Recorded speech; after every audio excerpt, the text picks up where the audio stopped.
46절로부터 48절까지의 말씀입니다. 누가복음 9장 46절로부터 48절까지. 자, 우리 같이 함께 봉독합니다. 제자 중에서 누가 크냐 하는 변론이 일어나니 예수께서 그 마음에 변론하는 것을 아시고 어린 아이 하나를 데려다가 자기 곁에 세우시고 그들에게 이르시되 누구든지 내 이름으로 이런 어린 아이를 영접하면 곧 나를 영접하며 또 누구든지 나를 영접하면 곧 나를 보내신 이를 영접함이라. 너희 모든 사람 중에 가장 작은 그가 큰 자이라. 아멘. 자, 우리 오늘 제목입니다. 우리 한번 같이 읽어보겠습니다. 누가 크냐? 예. 사람들은 전에 은혜가 말했나요? 사람들이 만나면은 안녕하세요 인사도 나누지만은 새로운 사람 만나면은 제일 먼저 물어보고 마음속에 가지고 있는 게 있다고 했죠. 상대방을 물어볼 때 뭐라고 제일 먼저 물어보죠? 당신 몇 살이야? 아니면은 어디에 학교 나왔어? 그러면서 어떤 서열 그것을 가립니다. 왜냐하면은 내가 더 위에 있느냐 아래에 있느냐 그러면서 좀이라도 자기를 좀 드러내고 싶고 내가 이런 존재라는 것을 밝히고 싶죠. 이렇게 모든 사람들은 좀 더 인정받기를 원하고 잘되기를 원하고 앞서기를 원하고 높아지기를 원하고 크기를 원하고 먼저가 되기를 원하는 것이 오늘 세상입니다. 그러다 보니까 새로운 신품이 나오면은요 제일 먼저 달려가는 사람들이 많죠. 핸드폰도 새로운 것이 나오면은 기다렸다가 땅 하면은 그냥 문 열고 나가는 사람, 또 지폐를 모으는 사람들은 한국은행에서 새로운 지폐가 나오면은 0번, 1번이 나온 거 그거 구하려고 먼저 받으려고 며칠 전부터 그 줄 서 있는 사람들도 있다고 합니다. 그러기도 하고 또 백화점에서 무슨 세일하면서 새로운 것을 한다 하면은 아침 일찍 나가 줄 서 있다가 문이 확 열고 확 뛰어가가지고 판매장에까지 매판 까지 가가지고서 막 골라내는 것들도 볼 수 있습니다. 무엇인가 앞서려 그러고 먼저가 되고 싶고 크고자 하는 것이 우리 사람들의 욕심입니다. 그런데 오늘 누가 크냐고 제자들도 그렇게 싸우고 다투었던 내용이 있습니다. 이것을 보면서 우리가 오늘 말씀을 나눠보고자 합니다. 이런 예화가 있습니다. 한 선비가 과거 시험을 보러 한양에 가고 있었습니다. 그 선비는 자신의 학식에 대해서는 매우 자부심이 있었습니다. 하늘을 찌르듯이 그가 너무나도 자신만만했고 그리고 그만에는 장원 급제할 것을 굳게 믿고 있었습니다. 그래서 한양을 향하여 가면서 어느 곳에서 나룻배를 타고 큰 강을 건너는 중이었습니다. 선비는 노를 젓는 백사공에게 자랑하듯이 말했습니다. 이복의 사공, 노를 읽어보았는가? 라고 물었습니다. 그러니까 백사공이 노노라니요? 라고 그게 무슨 책입니까? 저는 모르는데요? 라고 말을 했습니다. 그러니까 이 사공의 대답에 선비는 어이없다는 듯이 표정을 지으면서 아니 논어를 모른단 말입니까? 당신 참 한심하군. 논어를 모른다는 것은 지금 몸만 살아있지 자네의 정신은 죽은 것이나 다름없네 라고 하면서 비꼬기도 했습니다. 논어 정도는 알아야지 라고 말입니다. 그런 순간 큰 바람이 불고 물결이 계속 출렁거렸습니다. 그리고 나룻배는 휘청거리자 사공이 선비에게 이렇게 말을 했습니다. 나리, 혹시 헤엄칠 줄 아십니까? 배가 막 뒤집어져서 움직이니까 사색이 된 선비는 배를 꼭 잡고 막 두려워하고 있는 거예요. 그러면서 말하기를 난 평생 글 공부만 해서 헤엄칠 줄 몰라. 그러니까 그 사공이 피식 웃으면서 이렇게 말을 했습니다. 그러면은 만약 이 배가 물결에 뒤집힌다면 선비님은 정신만 살아있고 몸은 죽은 것이나 다름없습니다. 라고 말을 했습니다.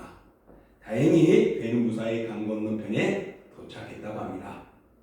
그리고 배 위에서 사공을 통해서 큰 깨달음을 받은 선비는 학문보다는 인격이 더 중요하구나 해서 인격을 더 쌓은 위에 과거 시험을 보겠다고 다시 그 배를 타고 고향으로 돌아갔다라는 것입니다. 내가 이 정도 배웠으니까 하면서 우쭐대었는데, 그러니까 최고인 줄 알았는데 남을 무시하고 말입니다. 근데 생각해보니까 정말 정신은 살아있으면 뭐하냐, 내 몸이 죽으면 끝인데, 그러면서 자기가 한동안 우쭐하고 교만했던 모습에 대해서 자숙했다라는 그런 예화입니다. 오늘 본문 속에도 바라보면요, 제자들이 서로 분쟁하고 논쟁하고 다투었다라고 이야기를 합니다. 그 논쟁의 내용은, 변론의 내용은 무엇이었느냐? 누가 크냐라는 것이었습니다. 마태복음에서는 천국에서 누가 큰 자인가에 대해서 예수님께 여쭈었다라고 이야기를 합니다. 마가복음에서는 예수님이 무엇이 너희들의 논쟁을 하는 것이냐, 무엇을 가지고 아느냐라고 질문했을 때 머뭇거리다가 누가 큰 자인지를 나누었다라고 이야기를 합니다. 오늘 제자들의 관심은 하나님 나라의 서열이 있느냐에 대한 것이 아니라 하느님 나라에서 높은 자리가 어떤 것이고 누가 그 자리를 차지할 것인가, 거기에 대한 대화가 오가면서 논쟁하며 서로 분쟁이 있었던 것입니다. 거기에 그들이 초점되어 있었고 마음이 쏠려 있었던 것입니다. 이러한 비신앙적인 논쟁이 제자들 간의 쟁점이 될 수 있었던 것은 아직도 그들이 예수님의 고난에 대한 것을 알지 못했을 뿐만 아니라 진정한 믿음의 의미를 가지지 못했고 하나님의 뜻을 이해하지 못했던 것입니다.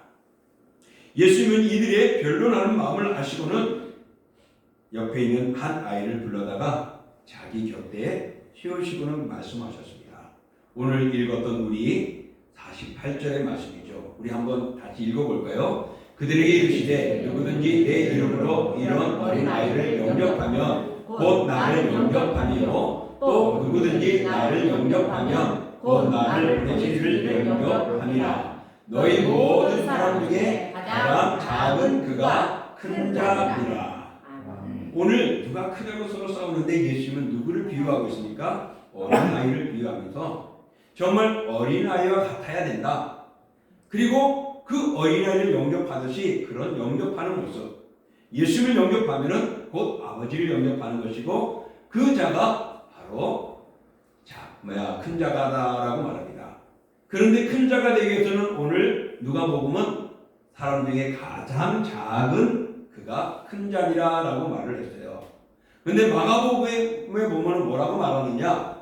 예수께서 앉으사 12 제자를 불러 이르시되 누구든지 첫째가 되고자 하면 뭇사람의 끝이 되며 뭇사람을 섬기는 자가 되어야 하리라 하시고, 그러니까 제자들이 어떤 논쟁을 했는가 아죠? 누가 첫째가 되냐, 누가 우선이냐, 누가 먼저냐, 누가 높은 자리냐라는 다툼이 있었다는 것을 보여주는 말입니다. 그래서 뭇사람, 모든 사람들의 끝이 되는 사람이, 그리고 섬기는 자가 첫째가 될 수 있다라고 말을 합니다. 그 마태복음에는 또 뭐라고 말했느냐? 그러므로 누구든지 이 어린아이와 같이 자기를 낮추는 사람이 천국에서 큰 자리라. 다투고 다투는 그들에게 어린아이와 같이 욕심없고 순진하고 겸손하고 낮아지는 모습을 가지라는 겁니다. 그래서 낮추는 사람이 큰 자다라고 말씀하고 있습니다. 오늘 이 마태, 마가, 누가복음 이 모든 세 복음에 보면은 어린아이를 통하여서 예수님이 지적하면서 제자들의 교만함과 우쭐대는 그 마음을 낮추고 낮아져야 하고 섬겨야 한다라고 말씀하고 있습니다. 그럼으로써 보잘것없거나 또 연약할 수 있고 부끄러울 수 있는 그런 모습, 그것이 아니라 정말 남을 생각할 수 있고 내가 아닌 남을 구선해 둘 수 있는 겸손하고 낮아지는 모습이 큰 자다라고 이야기를 합니다. 그러면서 오늘은 어린이 주일입니다. 오늘 예수님께서 그 큰 자의 비유를 어린아이를 데려다가 이야기했습니다. 그러니까 어린아이는 정말 오늘 본문에서 보면은 겸손의 표징임을 이야기하고 있죠. 어린아이와 같이 하면서 겸손해야 하고 낮아져야 하고 무사람을 섬겨야 하고 끝이 되어줘야 하고 말입니다. 그래서 오늘 이 중에서 우리에게 보여주는 것, 정말 어린아이는 어떤 모습이냐? 순진하고 겸손하고 거짓이 없고 다양한 모습을 우리는 예를 듭니다. 근데 사실 우리 요즘 3살만 돼도 애들 어떻게 해요? 자기 뜻대로 하려고 땡깡 부리고 얼마나 고집 피우는지 모릅니다. 그리고 둘이가 있으면은 한 애를 자기 밑에 두려고 막 무시하고 엇갖고 자기가 높아지려고 우열을 싸우는 것들을 볼 수 있어요. 정말 요즘 애들이 겸손한 건지 뭔지 모르겠어요. 그러나 오늘 이 말씀의 내용은 그런 모습이 아니죠. 정말 어린아이가 우리들보다 키가 작기도 하고 나이도 적고 생각도 작고 이런 여리고 겸손한 이런 모습을 우리 예수님이 말하는 것입니다. 그런 면에서 사랑하는 성도 여러분, 정말 우리는 겸손한 마음을 소유하는 것이 큰 자라는 예수님의 말씀을 우리 마음에 새겨야 될 것입니다. 우리의 삶에 있어서도 상대방의 나음을 시기하고 질투하고 교만히 구하는 것보다는 오히려 나보다 남을 좋게 여기고 겸손하고 나를 낮추는 그런 우리의 모습이 필요합니다. 그래서 겸손과 사랑으로 상대방을 대해주는 것이 오늘 본문에 예수님이 가르쳐주고 교훈하는 것입니다. 이런 겸손한 삶이 우리 주님께서 인정받으시는 것이고 큰 자의 삶이며 높임을 받을 수 있다라고 겸손에 대해서 가르쳐주고 있습니다. 그런 면에서 겸손은 자신을 알고 남을 위하고 높이고 양보하고 또 상대방을 좋게 여기는 그런 모습이 아닌가 생각합니다. 이런 자에게 복과 상급이 있다라는 것입니다. 그래서 오늘은 크고자 하는 자는 겸손해야 되고 겸손한 자는 이런 복과 상이 있다는 것을 한번 말씀을 드리고자 하는 것입니다. 먼저 겸손한 자에게 복은 순종의 복이 있습니다. 겸손한 사람은 한마디로 말해서 자기 자신을 정확히 아는 거죠. 그래서 상대방을 대할 때에 내가 어떻게 해야 될까? 내가 어떤 모습을 하면 저 사람과 좋아질까? 그런 선한 마음을 갖게 됩니다. 그래서 또 제일 그리스도인의 큰 것은 나를 안다는 것은 어떤 거죠? 내가 죄인임을 알고 나를 낮추는 것이죠. 그리고 거짓된 성품을 알고 연약하고 무능한 존재임을 알고 선하고 그렇게 살려는 마음도 있지만 대제도 되지 못하여 부끄러운 모습도 있고 이러면서 자기 자신의 처지들을 잘 알고 있는 존재가 있습니다. 따라서 그는 자기의 삶을 자기의 것이라 해도 자기가 주관하지 않고 주님께 맡기고 내 소유를 고집하기보다는 멋지게 아름답게 유용하게 쓰고자 하고 또한 그것을 행하고 사용하고자 하는 모습들 말입니다. 그런가 하면 하나님의 말씀에 지도받기를 즐거워하고 철저하게 하나님의 말씀에 순종하는 자, 바로 그런 자들이 겸손한 자의 복이라는 것입니다. 왜냐하면 하나님의 말씀은 사람을 온전케 하며 모든 선한 일을 행하기에 조금도 부족함이 없게 한다고 디모데후서 3장에 말씀하고 있습니다. 그러니까 말씀에 순종하며 살아가는 자가 또 순종하는 삶이 겸손하고 복 있는 자라는 것입니다. 그러니 오늘 우리가 겸손한 자는 순종하는 자요. 그런 자가 큰 자임을 알 수 있습니다. 또 양보하는 모습이 복 있는 모습입니다. 오늘날 생각을 한번 해보세요. 지난 우리 3월이죠. 3월에 우리 뭘 했죠? 총선을 했죠. 그래서 그 결과가 나와가지고서 다들 옥신각신하기도 하고 합니다. 그런데 그 중에 또 6월에 우리가 그 국민 총선, 이게 총선이죠. 그 3월달은 대선 대통령이고 그 총선을 하면서 이제 각 지역구에 사람들이 나옵니다. 그래서 서울시장은 누가 될 것이냐, 경기도 도지사는 누가 되겠느냐. 왜냐하면 서울시보다 경기도가 인원이 더 많고 더 방대해요. 그러면서 과연 누가 될 것이냐. 그래서 여기는 누가 나와야 된다 해서 대통령으로 출마했다가 낙선된 사람들을 이제 들먹들먹합니다. 누구 여당에 누구 야당에 누구가 거기에 나와서 해야 된다고. 그럴 때 이제 한편에서는 그 사람 거기 나와서 뭐해? 낙선한 사람을 하면서 또 막 하고 서로가 옥신각신하는 모습을 봅니다. 그런가 하면은 공천을 받아야 나가는데 그것 때문에 서로 싸우고 공천에 대한 비리라고도 하면서 나오는 일들이 많습니다.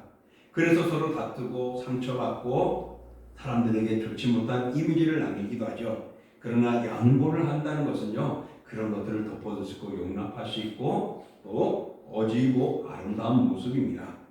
정말 무가치한 것들 때문에 싸우고 경쟁하여서 다투어서 상처를 받는 보람은 양보하며 상대방에게 우선권을 줄 수 있는 그런 좋은 관계를 맺어가는 것. 이게 복이고 이것이 겸손한 자에게 주어지는 것입니다. 그래서 더 이상 쓸데없는데 자기를 드러내거나 또 자기를 근거 없이 과장하여 허영심을 갖는 이런 우쭐한 모습은 내려놓고 오히려 상대방을 생각하고 남을 낮게 여기고 상대방의 좋은 것들을 먼저 양보해주고 높은 자리보다는 재물을 많이 갖기보다는 하향하며 상대방에게 우선권을 주며 우해주는 이런 모습들이 어진 모습이고 양보하는 모습으로서 그 사람이 더욱 인정받게 된다는 것입니다. 또 그런가 하면은 겸손한 자에게는 온유가 따르게 되어 있습니다. 온유한 모습. 사회적인 지혜를 낮아도 그 마음이 척박하지 않고 모든 것들을 수용할 수 있고 모든 사람들을 얻을 수 있는 그런 모습 말입니다. 그래서 많은 사람들이 빗에 칼을 꽂거나 화살을 던져도 다 수용합니다. 그리고는 품는 겁니다. 또 잘못하면은 그런 사람들이 속으로 소갈이하면서 병든다고 하지만은 그런 게 아니라 이 온유한 사람은 남이 뭐라 해도 다 받아들이고 해소해버리는 겁니다. 그리고 다시 화살을 그쪽에 쏟지 않고 칼을 꽂지 않고 상대방을 공격하지 않는 이 온유한 모습들, 바로 이것이 겸손한 자들에게 받는 복이요 누리는 모습입니다. 이처럼 겸손한 사람은 온유해서 정말 상대방에게 적대감을 주지 않고 다 포용할 수 있고 어우러가는 모습들입니다. 또 그런 사람들이 함께하는 사람들에게 감동을 주죠. 감동을 줄 때 또 복음을 전하여서 그에게 구원의 기쁨도 나눌 수 있는, 그래서 그리스도의 마음을 그 속에 심어주는 그런 구원의 역사도 일어납니다. 이렇게 겸손한 자에게는 순종과 양보와 온유의 성품과 같은 복을 누리게 되어진다는 것입니다. 그러므로 사랑하는 성도 여러분, 우리는 겸손한 자가 되어 순종과 양보와 온유의 성품을 지닐 수 있는 복 있는 자들이 되기를 축복합니다. 또 겸손한 자에게 따르는 상급이 있습니다. 먼저는 겸손한 자에게는 평안을 줍니다. 주님께서는 하나님 앞에서나 사람 앞에서 자기를 낮추고 또 오직 그리스도의 뜻에 순종하는 자들에게는 평강이 있을 것이다 라고 이야기합니다. 자기 자신을 위해서가 아니라 남을 위해서 살기를 마음을 굳힌 그런 사람들에게는 가장 먼저 평안의 상급을 주시는 것입니다. 그래서 이사야 26장에는 심지가 견고한 자에게는 평강을 주신다고 말합니다. 정말 믿음을 가지고 겸손하고 온전하게 살아간 자에게는 그 마음의 평안을 하나님이 허락하신다는 것입니다. 그래서 이 평안 때문에 어떤 질고가 오고 어떤 환난이 와도 흔들리지 않는 것입니다.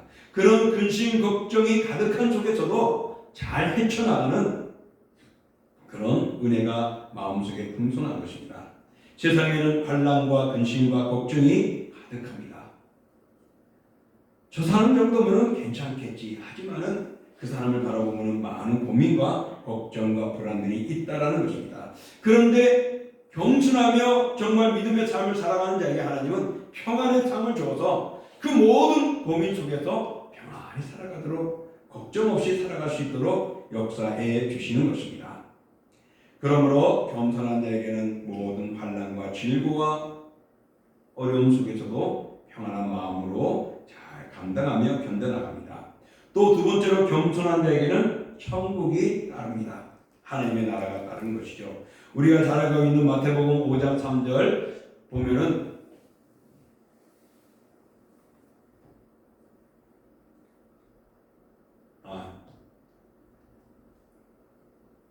요거는 제가 못 넣었네요. 마태복음 5장 3절에 보면은 이런 말씀이 있습니다. 누가복음 9장 48절로 잘못 적어놨네요. 저기 마태복음 5장 3절인데 우리 그 말씀은 동일합니다. 읽어볼까요? 심령이 가난한 자는 복이 있나니 천국이 그들의 것이요. 정말 마음이 겸손한 자는 하나님이 천국을 주는 것입니다. 또 마태복음 18장 3절에는 이르시되 진실로 너희에게 이르노니 너희가 돌이켜 어린아이들과 같이 되지 아니하면 결단코 천국에 들어가지 못하리라. 그러니까 어린아이처럼 겸손한 자는 하나님이 천국을 상급으로 주시는 것입니다. 천국은 힘이 센 사람이 또 높은 지위에 있는 사람이 많은 재물을 가진 사람이 차지하는 것 아닙니다. 그런 사람이 들어가는 곳도 아닙니다. 천국은 들어가는 문은 매우 좁고 협착하다라고 마태복음 7장에 말하고 있습니다. 따라서 자기를 낮추고 겸손한 사람들만이 들어갈 수가 있는 것입니다. 이것은 다른 말로 말한다면 하나님께서 자기를 낮추는 자에게 천국을 상급으로 주시겠다라는 말씀입니다. 그러므로 어린아이 같이 되는 모습, 오늘 누가 크냐고 다투는 그들에게 예수님은 작은 자가 큰 자다, 그렇게 낮추는 자가, 겸손한 자가 평안과 기쁨을 주지만은 또 평안의 상급과 천국을 상급으로 주시겠다고 약속하고 있습니다. 또 겸손한 자에게 주는 것은 오늘 잠언 15장 33절에 보면 이렇게 말합니다. 읽어볼까요? 여호와를 경외하는 것은 지혜의 훈계라 겸손은 종리의 앞잡이니라.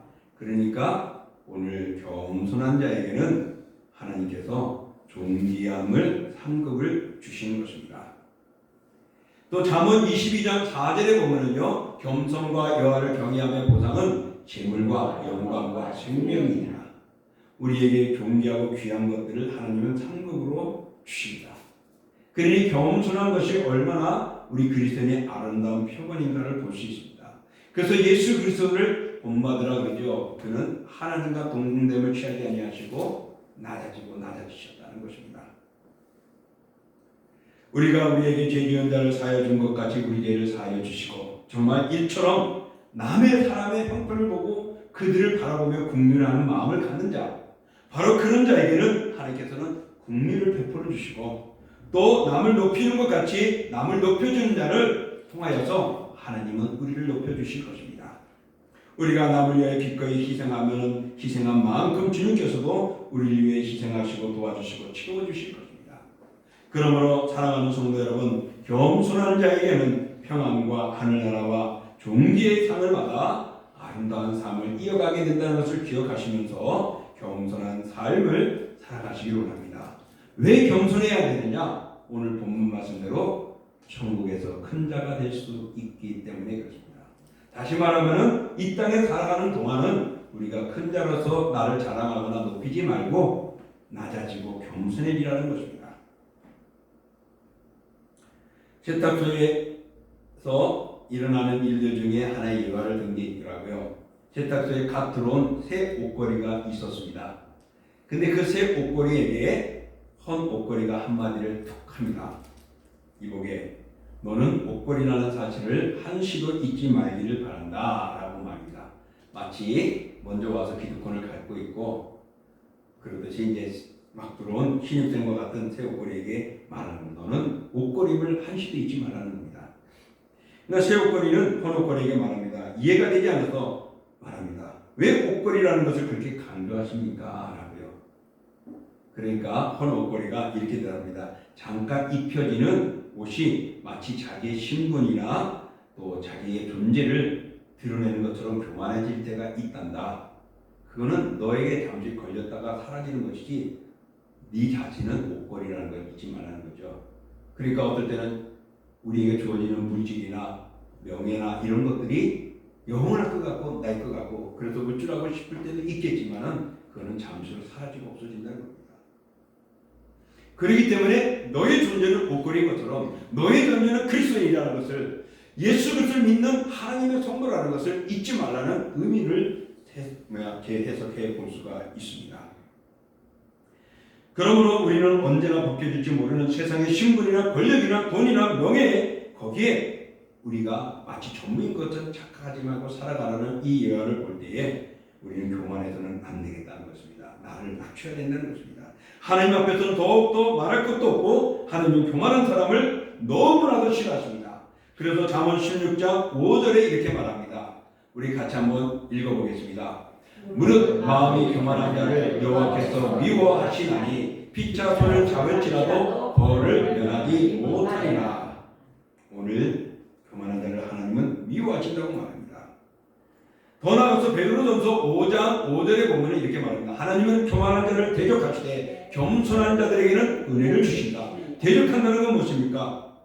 교만한 자를 하나님의 원수가 된다는 것입니다. 그래서 그들을 물리치고 막아버리고 버리겠다는 것입니다. 또 잠언 16장 18절 읽어볼까요? 교만은 패망의 성공이요 거만한 마음은 넘어짐의 악자입니다. 교만은 멸망이라는 것을 가르쳐주고 있습니다. 그러므로 우리는 교만하면 망하는 줄 알고 철저하게 하나님 앞에 겸손해야 됩니다. 왜 겸손해야 된다고요? 큰 자가 되는 것이죠. 그러므로 이 땅에서는 겸손하고 낮아지시고 작은 자가 되기를 힘쓰십시오. 그러면 하나님 우리를 높이시는 것입니다. 물론 우리 사람들은 누구나 교만할 수 있습니다. 우쭐할 수도 있어요.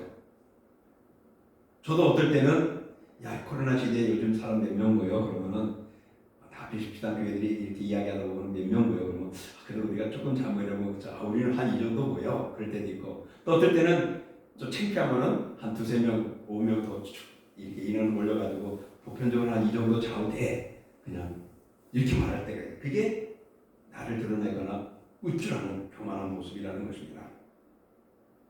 이런 모습들이 우리 사람들 속에는 구석구석마다 다 있어요. 그래서 어떤 일이 날 때는 그것이 툭 터지고 싶고 어떤 일이 날 때는 누가 칭찬하면 그러면서 뭔가가 또 더 나를 드러내고 싶은 그런 교만이 나도 모르게 드러납니다. 그래서 언제나 우리 자신을 낮춰야 합니다. 하나님 앞에 작은 자가 되어야 합니다. 하나님 앞에서 우리를 낮출 때 주님께서 우리를 높여주시는 것입니다. 반대로 우리가 높아지면 하나님 우리를 낮춰버리는 것입니다. 그러므로 하나님 앞에 우리가 작은 사람으로서 서면은 우리를 큰 사람으로 만들어줄 줄 믿습니다. 반대로 우리가 하나님 앞에 큰 자로 우리가 서면은 우리를 작은 자로 만들어 주실 것입니다. 그러므로 결국 겸손은 나를 낮추는 것이 아니라 어떻게 해요? 나를 세우는 지름길임을 기억하십시오. 그래서 오늘 예수님께서는 제자들이 다투는 그 논쟁거리의 중심은 그들은 어린아이처럼 겸손하고 낮아지는 것이 높아지는 것이다 라고 가르칩니다.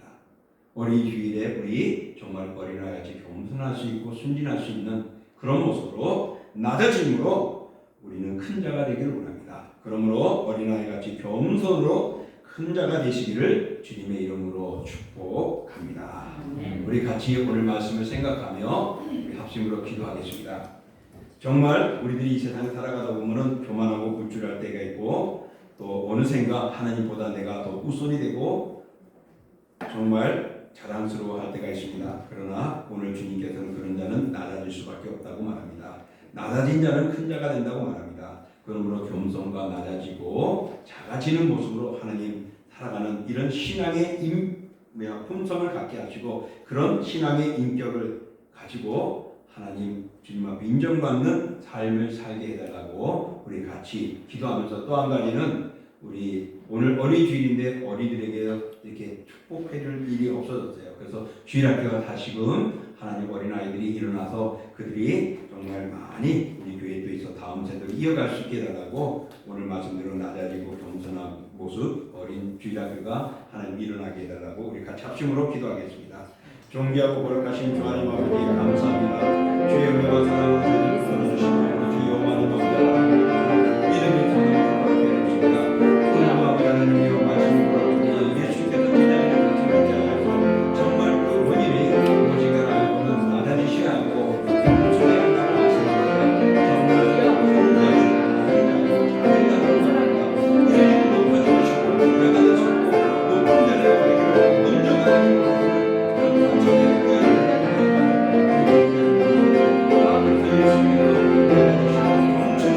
예수님께서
그 논지가 바로 누가 크냐였습니다. 그런 주님은 어린아이를 돈을 보이면서 작은 자가 되어야 된다. 또 한 곳에서는 낮아져야 한다. 또 한쪽에서는 겸손해야 된다고 가르쳤습니다. 그러니 오늘 어린이 주일에 어린아이들을 통하여서 우리가 본받을 수 있는 것은 겸손한 모습, 낮아지는 모습, 작아지는 모습임을 볼 수 있습니다. 그런 자가 주님께서는 큰 자라고 또 천국에서 큰 자가 된다고 말씀합니다. 그러기에 내가 높아지려고 애를 쓰면 주님은 나를 낮아지게 만들 것이고 내가 낮아지고 낮아지면 우리 주님은 나를 높이고 높일 줄 믿습니다. 그러므로 주님, 우리는 겸손한 자가 되어져서 정말 순종과 양보와 온유에 복 있는 덕을 지니게 하여 주시고 또한 평안과 하늘나라와 존귀한 상을 받는 그런 겸손한 자들이 되게 하여 주옵소서. 결국은 우리가 위대하고 큰 자가 될 것을 바라보면서 오늘도 믿음으로 겸손하게 하시고 믿음으로 낮아지게 하시고 믿음으로 작은 자가 되어 주님 앞에 인정받는 저희들 다 되게 하여 주옵소서. 특별히 주일학교 주님 붙들어 주시고 인도하여 주옵소서. 코로나 이후로 아버지 하나님 주일학교가 서지 못하고 있습니다. 아버지 하나님 정말 주일학교가 다시금 일어설 수 있기를 원합니다. 그러니 우리들의 교사로서 준비도 되어줘야 하고 또한 그들을 향하여서 애정과 관심을 가져야 하고 아이들을 불러서 그들에게 복음을 전하며 다음 세대로 이어가며 이 교회의 미래를 또한 꿈꾸기를 원합니다. 그러니 주 하나님 아버지 주일학교에서 많이 기도하고 우리의 마음을 다할 수 있도록 허락해 주옵소서. 예수님의 이름으로 감사하며 기도하옵나이다. 아멘. 우리 다 같이